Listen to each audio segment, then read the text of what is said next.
Nós vamos continuar com a sequência, nossa aula sobre Tu B'Av, 15 de Av, relatando sobre aquele episódio de Pileges Bagivá, o que aconteceu com aquela moça, e que os governadores das tribos de Israel foram inquirir a tribo de Binyamin, foram falar com a polícia, e a polícia desdenhou, foi indiferente.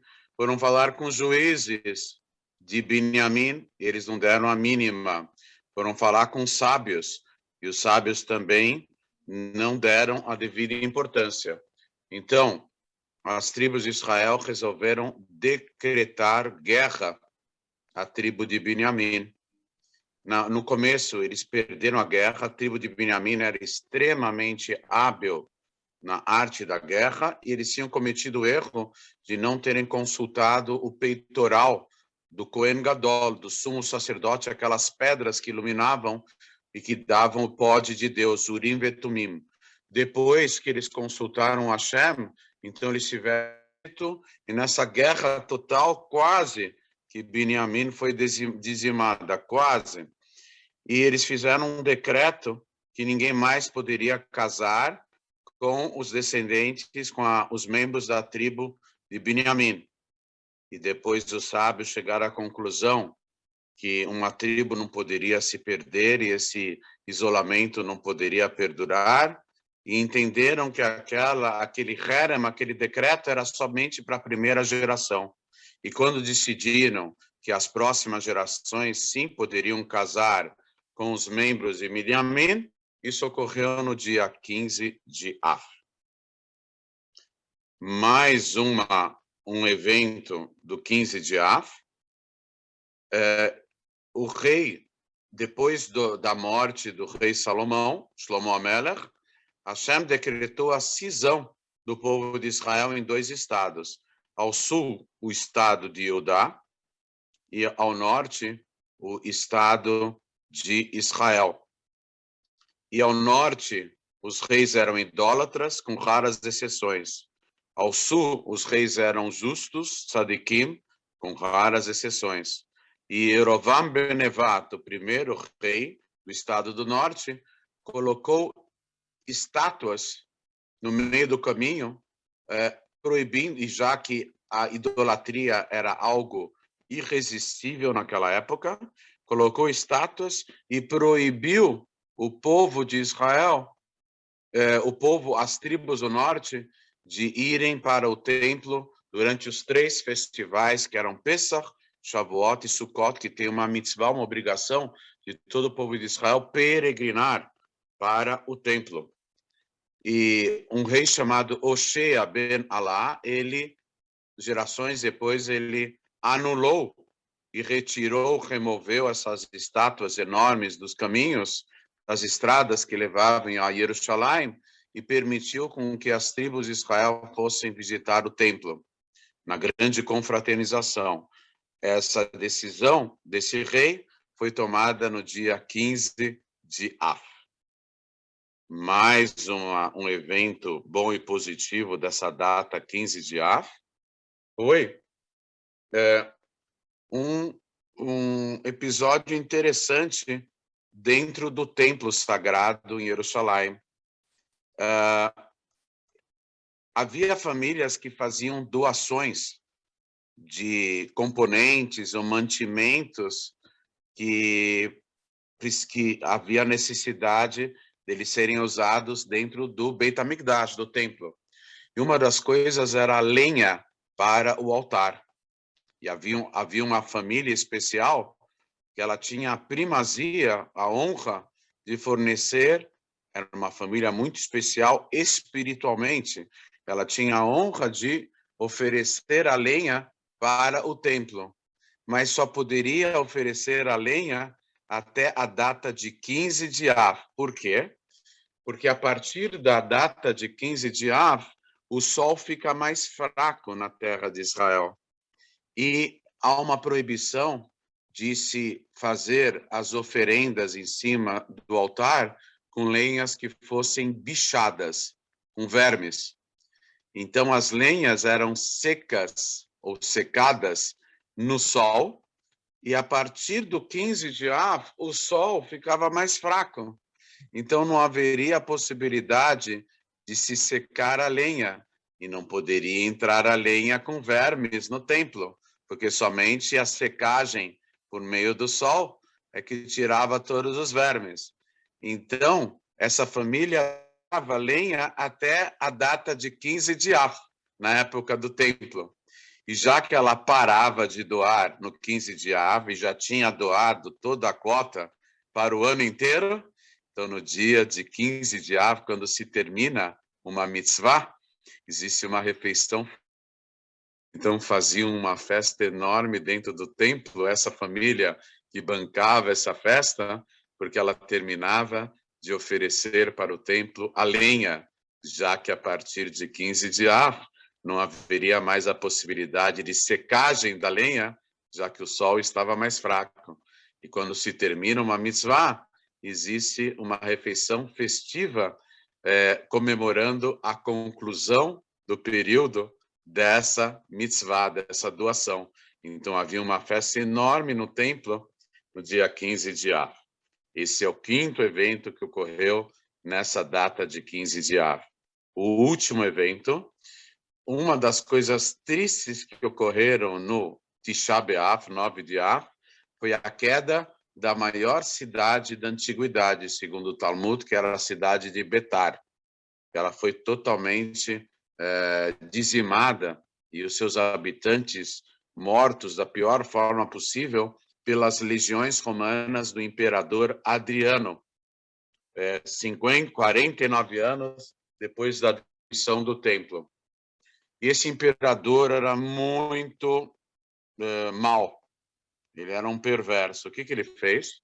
Ele pegou os corpos dos homens, mulheres e crianças, um sem número de vítimas, e ele cercou as terras dele em Israel, adquirida, conquistada por eles e que eram propriedade particular.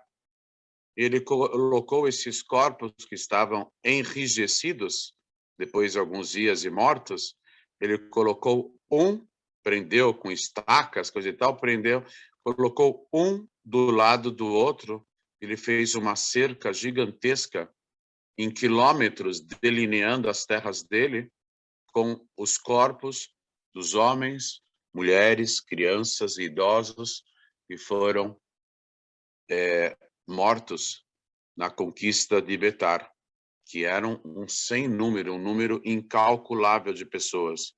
E aconteceu um milagre. Esses corpos não se decompuseram. Eles ficaram como se tivessem ainda vivos, mas sem vida. Eles ficaram preservados durante 15 anos. 15 anos.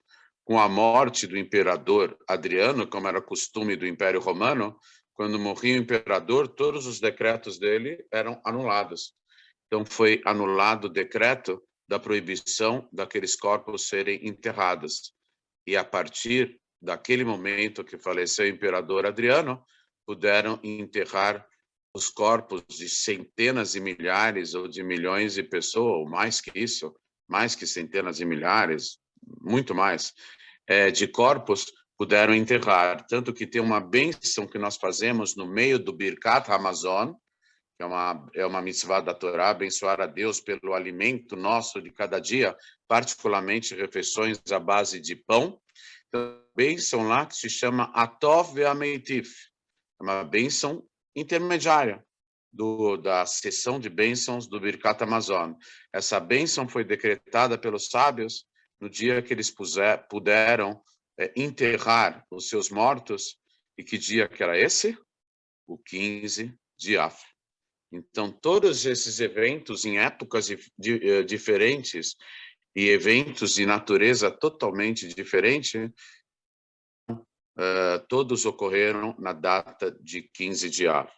Então, 15 de Av, que é o pleno vigor da luminosidade maior da Lua, e que está ligado às bênçãos maiores do povo de Israel, e todo 15 do mês judaico é um dia especial, mas esse é o mais especial de todos, porque ele vem depois do vácuo do 9 de Av, que é o dia mais fatídico.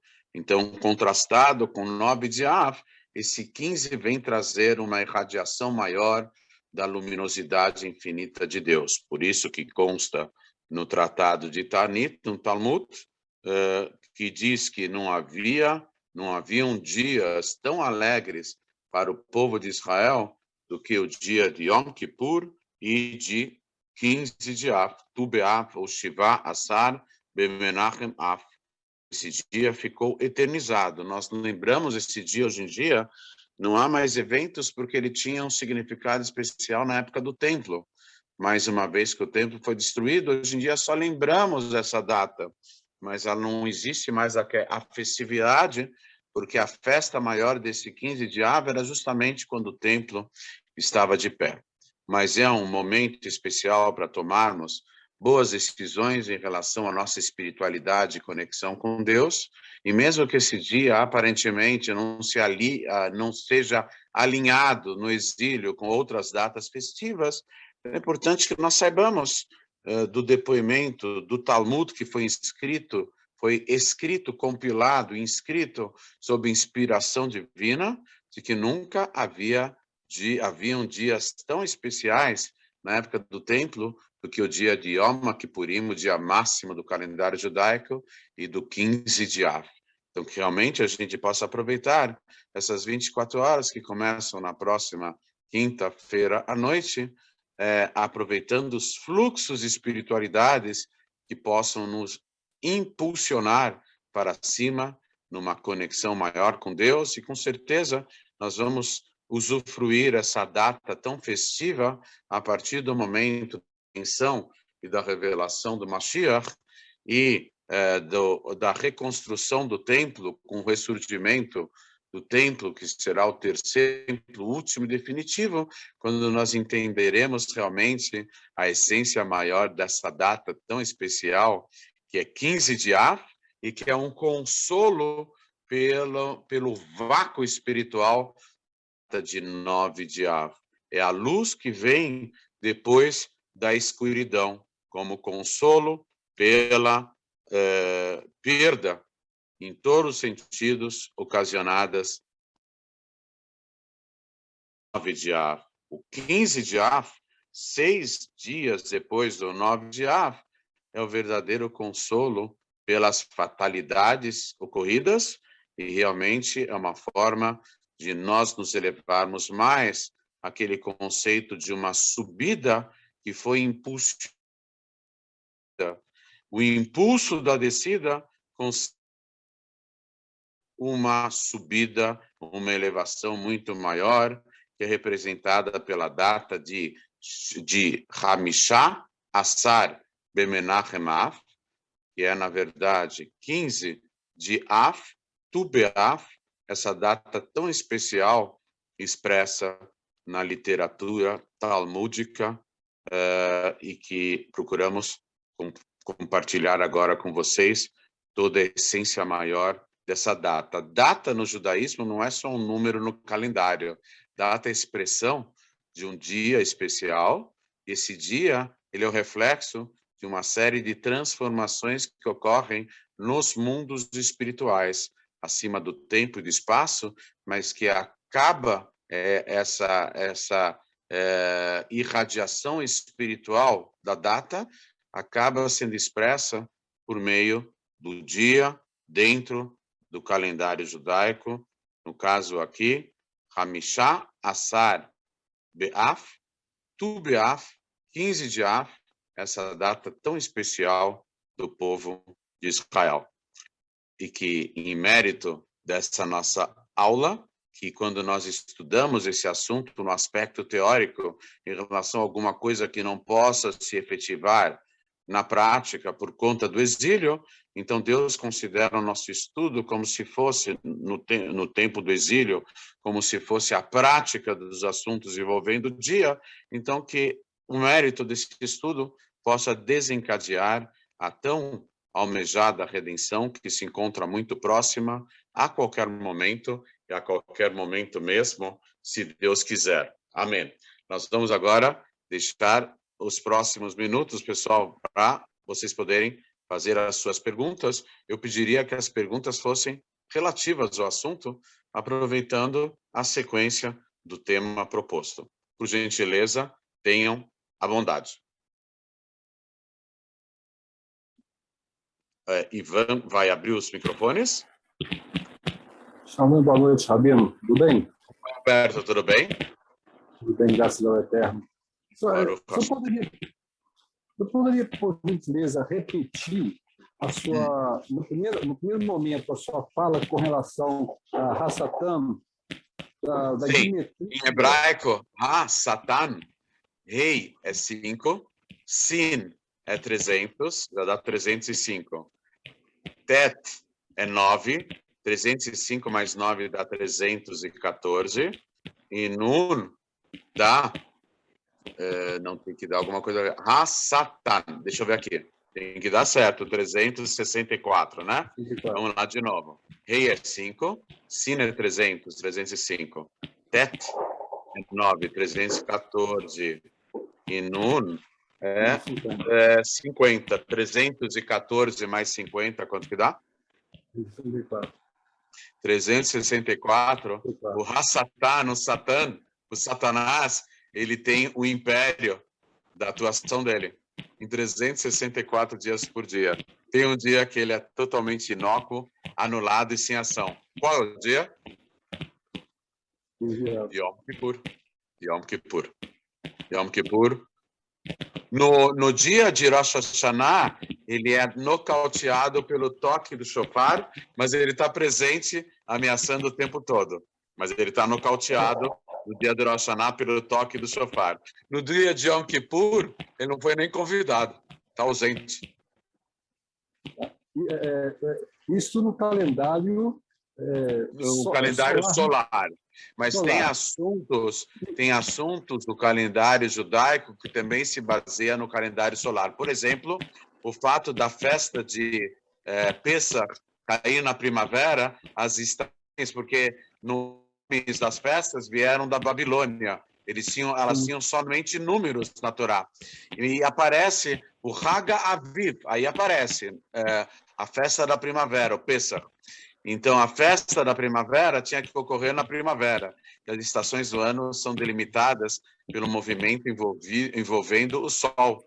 Então, há assuntos na Torá que também envolvem o calendário solar. São minoritários, a maioria são do calendário lunar, mas existe essa ideia da atuação do Satã no calendário solar.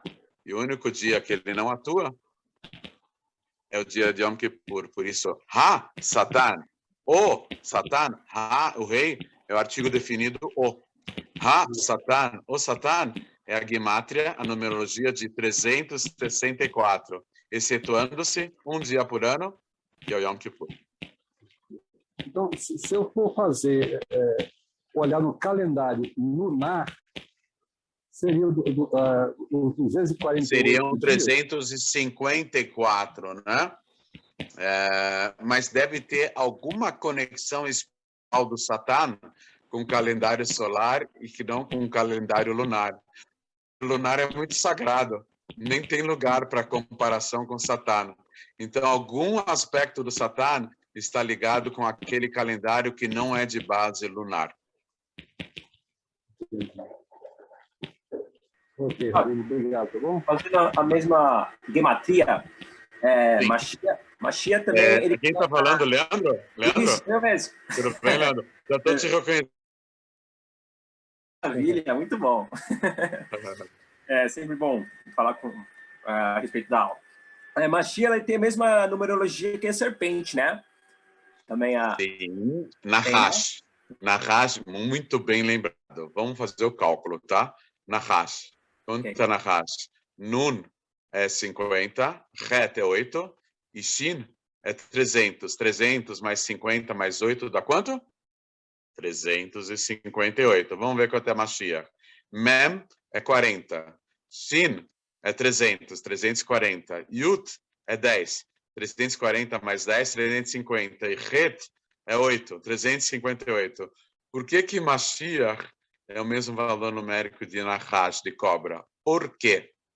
Porque Mashiach vai equivaler no lado positivo à cobra. Somente alguém com a mesma força inversa da cobra, aqui é uma referência à cobra da primeira falha do casal, do primeiro casal no jardim do Éden, no Gan Eden, a cobra lá simboliza todo o antagonismo à santidade. Mashiach vai anular os efeitos da cobra. Tem um conceito cabalístico do Nahash Akadmoni, a cobra primordial. Ele vai anular totalmente as forças da impureza.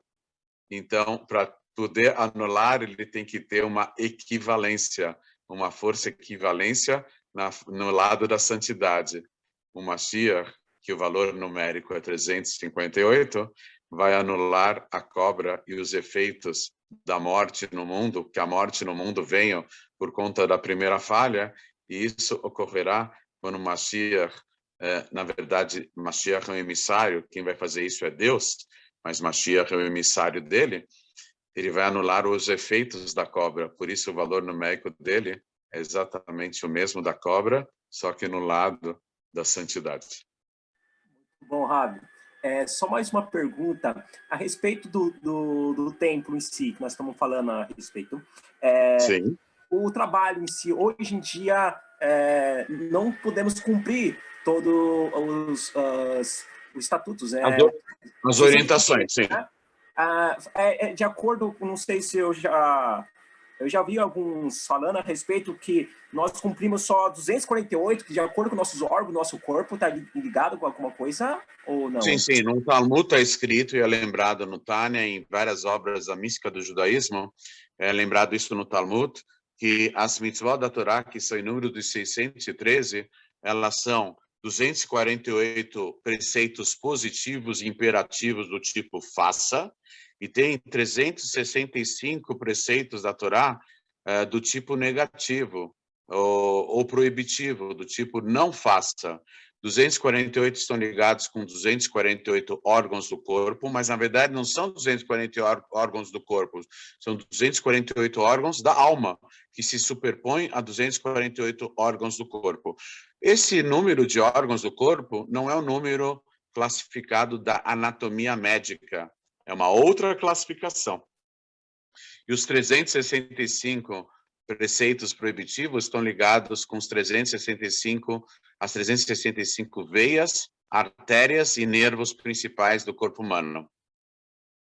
E tudo isso não é só no aspecto físico, mas também no metabolismo espiritual que se superpõe o corpo físico, um corpo espiritual.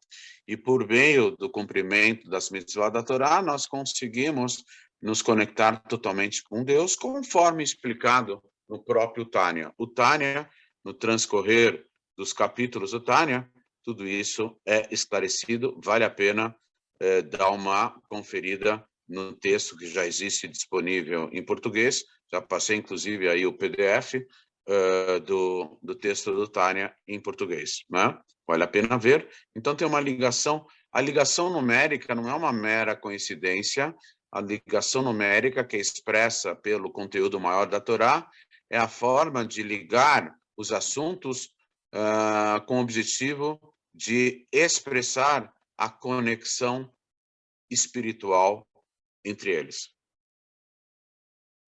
Muito obrigado, Rafa. Imagine. Mais alguma pergunta, pessoal? Vamos aproveitando aqui a ocasião. Quem quiser aproveitar, por gentileza. Rabino, tudo bem? Eu estava com Gabriel. Quando eu perguntei se alguém quer falar mais uma coisa, não conta para ninguém, mas eu estava pensando em você. Pode falar. Obrigado.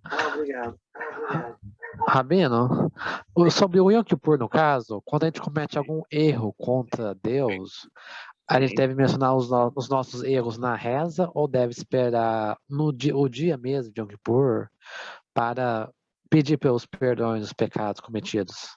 Então, veja só, o grande julgamento é no dia do Rosh Hashanah, ele fica pendente. E no Yom Kippur é selado, né? Mas, na verdade, o Yom Kippur é selado, mas nós somos positivos. E nós acreditamos que Deus acaba nos inscrevendo para a vida, não só a vida física, a vida espiritual. Na verdade, tem no texto do Marzor, do Sidur, do livro especial de Yom Kippur, nós temos uma série de falhas que nós confessamos. E vamos lembrar aqui um aspecto muito importante do judaísmo. Na nossa confissão a Deus não existe intermediários. Não tem isso de a gente se confessar perante um clérigo, perante um religioso, não existe isso. A confissão é direta para o nosso Pai Celestial, né? Então a gente tem que confessar as falhas e pedimos perdão para Deus e nos arrependemos. E à medida em que nós nos arrependemos, Deus considera isso é uma coisa fantástica, extraordinária. Quando nós nos arrependemos das nossas falhas completamente, Deus considera no campo espiritual, se nós nos arrependemos de verdade, como se nunca tivéssemos falhado. É algo extraordinário que Deus propicia ao ser humano. Obrigado. Imagine, eu lá do tratado do Talmud, as moças se encontravam no campo, as moças menos favorecidas, os rapazes menos favorecidos, que já tinham uma idade um pouquinho maior, etc. Isso ocorria também no dia de Yom Kippur. Sabe por quê? Porque o Yom Kippur era um dia muito feliz, que é a consumação do casamento de Hashem com o povo de Israel e, por extensão, de todos os monoteístas que são conectados com o único Deus, etc., e que é comparado ao grande casamento, não só a cerimônia, mas a consumação do casamento, já que Deus perdoa todas as falhas de todos os arrependidos de coração. Por isso também havia esses encontros no Yom Kippur, mas só na época do templo, que o povo estava mais elevado espiritualmente, né? Yom Kippur é uma data especialíssima de uma proximidade maior em todos os monoteístas, incluindo o povo de Israel, porque nós nos arrependemos das nossas falhas e aceitamos com amor infinito, que é próprio somente do Supremo. O nosso amor, mais maior que seja, por mais maior não existe mais maior, por maior que seja o nosso amor em relação a pessoas muito próximas, né? Dos nossos familiares, filhos, etc., o nosso amor é limitado porque nós somos pessoas limitadas, mas o amor que irradia de Deus é infinito, porque Deus é igualmente infinito. Ele e o seu amor se confundem totalmente no seu aspecto de infinitude. Muito bem, pessoal. Mais alguma pergunta? Ok, pessoal. Então, nós vamos aqui finalizar. Antes de mais nada, agradecendo a todos pelo privilégio de ter a sala do Zoom. Agradeço de todo o coração e aproveito para desejar uma excelente noite. A gente sempre brinca. Sonhos racídicos com comentários cabalísticos. Estou brincando. Vocês tenham uma excelente noite e que todos nós sempre possamos ser recipientes e instrumentos da luz infinita de Deus. Amém. Boa noite. Amém. Rabino, obrigado. Tudo de bom. Tchau, tchau.